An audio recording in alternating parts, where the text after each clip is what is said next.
So at this point, Abraham, he has 3 visitors that come and they meet him, and Abraham knew that these guys were somebody, and he jumped up and he had Sarah fix them a meal, and they came in, and he got the news that they were going to destroy Sodom, and the Sodom needed to be destroyed. It was like But that's right. Yes. But it was Abraham had something that meant a lot to him in Sodom. Same thing that we go through now, where we have people that are in the world, and that's Sodom is sin in the world, that's the representation. We have people that are in the world, and we know that they're going to be destroyed with the world if they continue.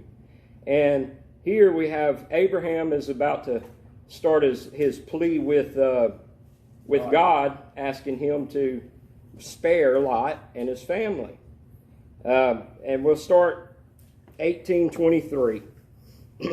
And Abraham drew near and said, "Wilt thou also destroy the righteous with the wicked? Peradventure there be 50 righteous within the city. Wilt thou also destroy and not spare the place for the 50 righteous that are therein? That be far from thee to do after this manner, to slay the righteous with the wicked. And that righteous should be as the wicked. That be far from thee. Shall not the judge of all the earth do right?"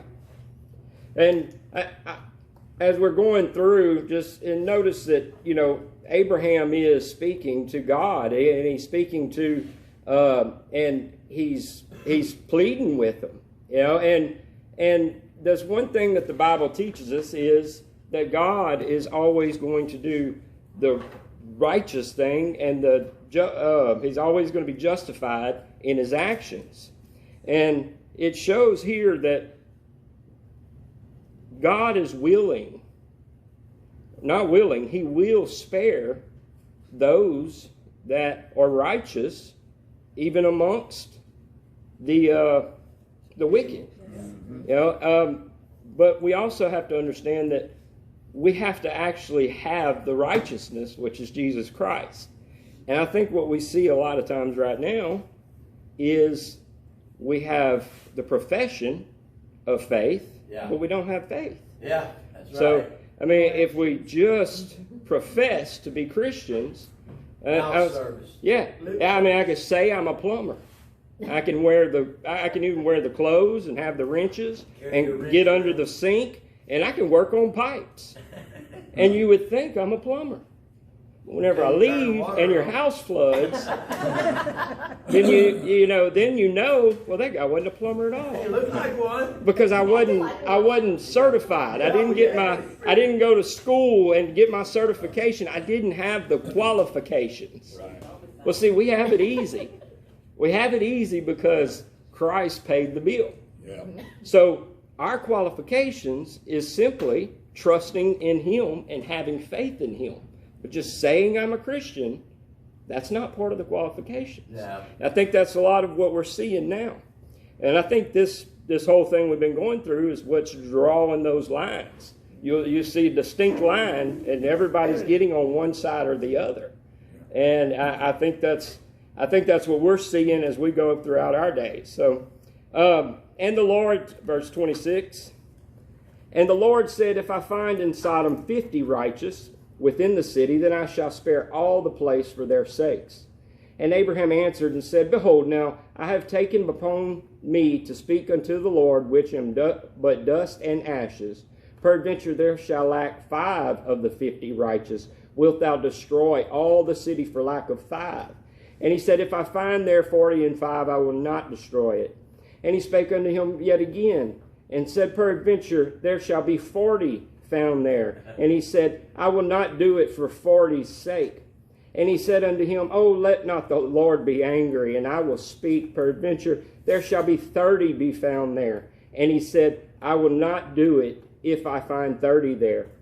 And he said, Behold, now I have taken upon me to speak unto the Lord. Peradventure there shall be 20 found there. And he said, I will not destroy it for 20's sake. And he said, Oh, let not the Lord be angry, and I will speak yet but this once. Peradventure 10 shall be found there. And he said, I will not destroy it for 10's sake. And the Lord went his way. As soon as he had left communing with Abraham, and Abraham returned to his place. And what I want you to notice there is prayer. And I mean, a pleading, concerned, humble prayer to God. And you see, each time that Abraham asked God to spare the amount, whenever he went back to God, he was even more humbled, because God was right in every sense. But, figuring that there's 50, figuring that there's 40, God knew how many were there. Yeah. But at the same time, Abraham knew too. he made a commitment to Abraham. And God's word, he said, if you find these, I'll spare them all. Yeah. So 10 people in that city, 10 people in that city could have saved the whole city. But there wasn't 10 there. I often wonder if we had to do this today, what we would find. And this shows us, too, that it's important for us to pray for our country, our people, and plead with God. Because, however you feel about what's going on right now, something has got to happen next. And so you see that there is a little more chaos than there's ever been, and different things are happening. And if we read in our Bibles, we've had a pretty long span of no major catastrophes, and our population has grown tremendously. And if we look at history, once that population gets to a certain point, something happens. And and we don't know if that's going to be just like I said, a culling of getting the population down, or if it's going to be the calling home of the Christians. But one way or another, something is going to happen.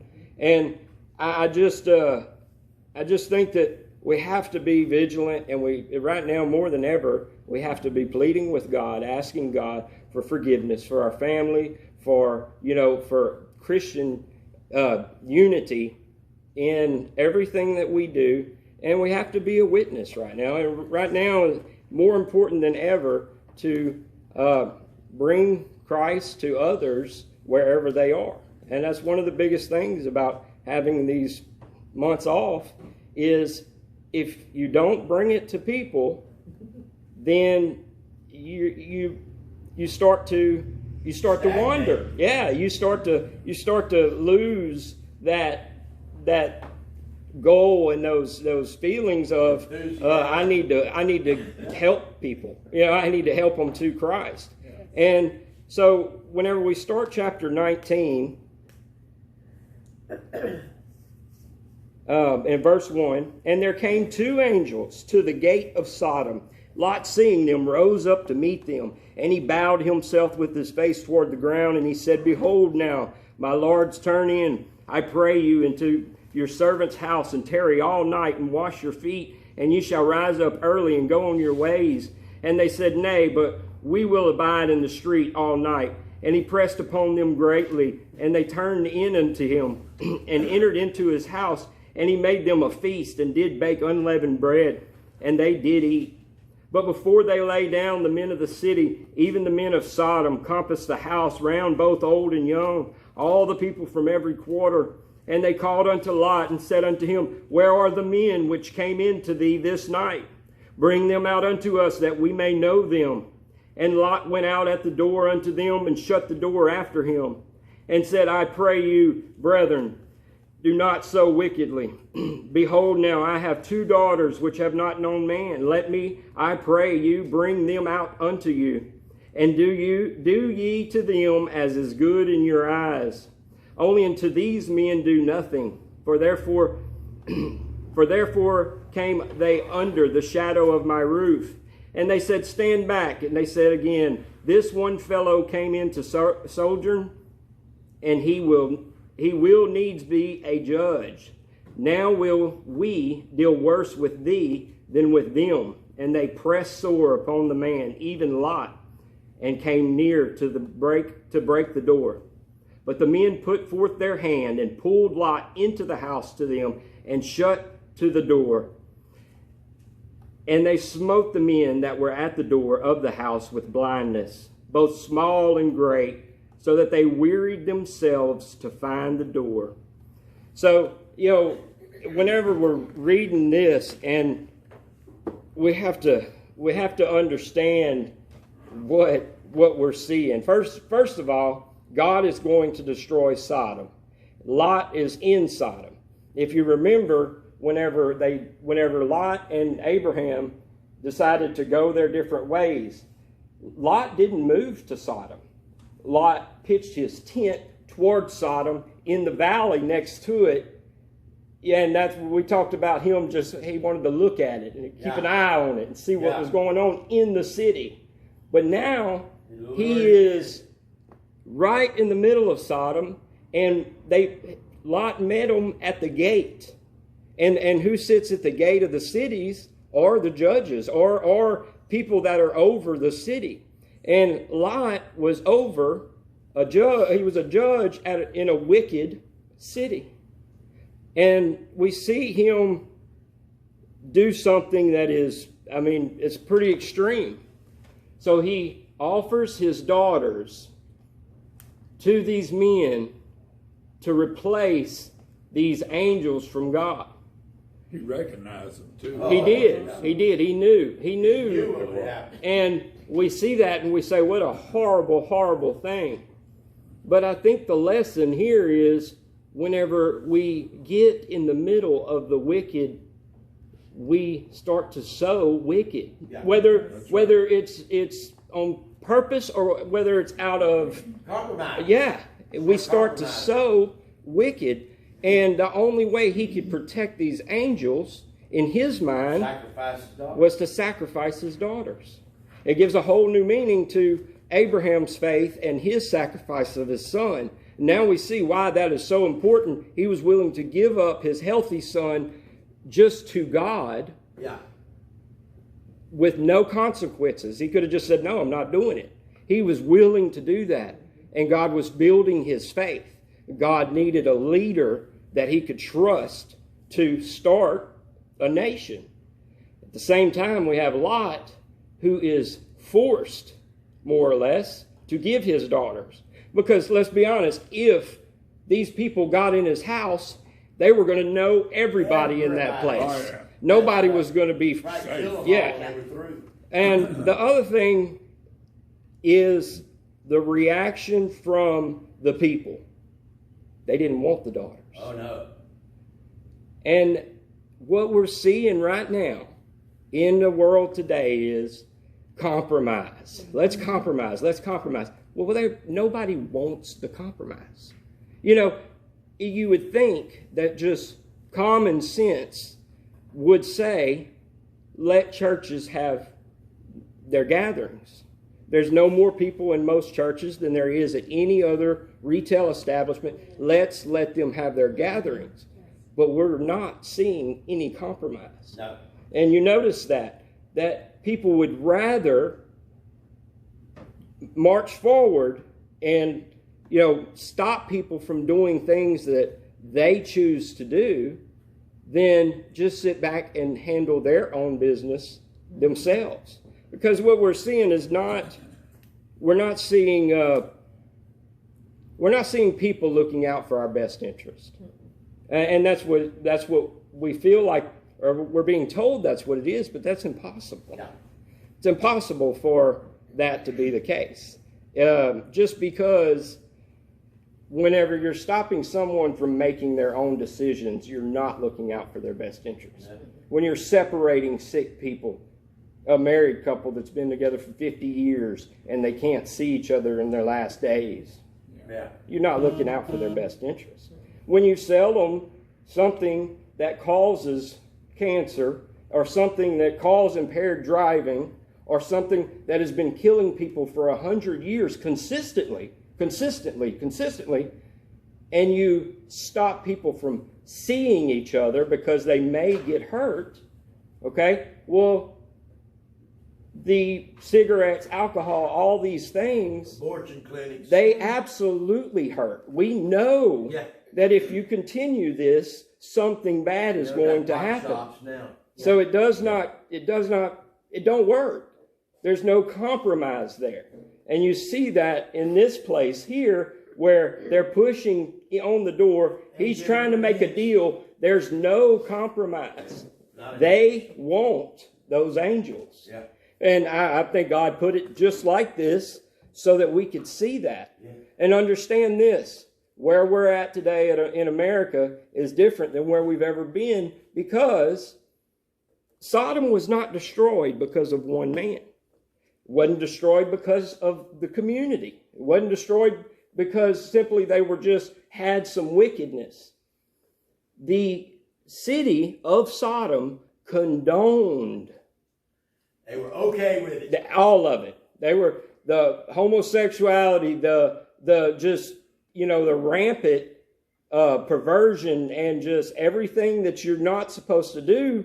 It was okay. Okay. Citywide. So whenever we start to make laws that condone things that are directly against the Word of God and directly against nature.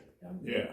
Well, whenever we start to fight that, that's where you see these things start to happen. Right. God said it. If you find 10 that are there, I won't destroy them. There are 10 people out of a whole city. There was no longer 10. And if we look at how things have escalated over the last 100 years, the other thing I'll say, and we'll just stop there, but the other thing that I'll say is whenever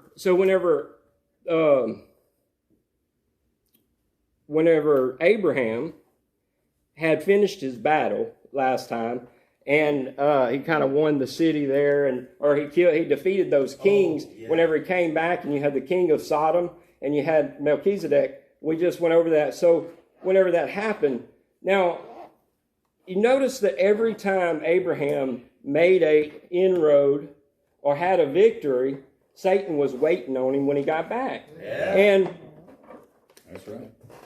Even after the flood. So directly after the flood, whenever God told Abraham to go to Canaan, you notice that Canaan was already wicked. Yeah. And why is that? Well, I mean, God has his anointed people. And once Satan figures out who they are, he's going to attack them. Yes. He is going to do everything he can, not directly attack, but to get way off in front of you where you bump into him. Yes. And that's what we're seeing over and over and over again is Satan is not, he's not blatant in his attacks. Oh, no. He gets out in front and he waits for you to get lured, just like Lot. Just like Lot pitching his tent. Yeah. And, we see all these actions. And, they say that whenever these things happen, that there is a influx of evil trying to destroy God's line that's coming up. And I believe that. If we look at the last 100 years, something was introduced into our society that changed us as people. Evolution. And how do we come so far so fast? Well, we have a box. We have a box in our living room. If you think about it, you see, nobody ever knew what the other person was doing. Yeah. And now, so even the technological advances, which is what's pushing us towards this destruction. Because as a kid, you watch something on TV, well, the more out there it is, as those kids get to be adults, they're inventing those things that were futuristic whenever it started. And then pulling off of the TV, internet, everything, it's all wicked. I mean, it really is. It's there. Even what's sad is even the information, the news, even the news is there to just sow conflict in everything we do. And, you know, so I really believe that was a tool of Satan that was introduced 70 years ago. That's the only thing that evolved. Is every few years we see a step. Yeah. We see a step. We see a step. And the good news is, once it gets so bad that it's almost over with, God's going to take us. Yes. And we see that in Sodom. You see, Lot was a righteous man. He was still righteous in the middle of wickedness. Yeah. And God would not destroy. Even the angels said, I have got to get you out of here. We can't do what we're going to do. Yeah, that's what he said. And we see that those two angels, the two witnesses, came in. We see the same thing in Joshua. When the two witnesses go to see Rahab, and they all gather in the house. You know, they were spared. You see, Rahab and her whole family. Yeah. Because they trusted God and they trusted His plan. You see? So we don't fear the wickedness that's coming. That's right. We know it's coming. So we don't grasp at the wind and try to hold it. We continue being righteous in the middle of the wicked and know that the bride of Christ is not going to get beat up by the bridegroom for a year before or 5 years before. That's right. The bride of Christ is specifically going to be taken away before the destruction starts. And that's what you see over and over and over again. Even Enoch was pulled. So you have a rapture of Enoch, and then the flood came. You have Lot raptured out of Sodom, and the hell and brimstone fell. You have Rahab was raptured out of Jericho. She was above. She went up.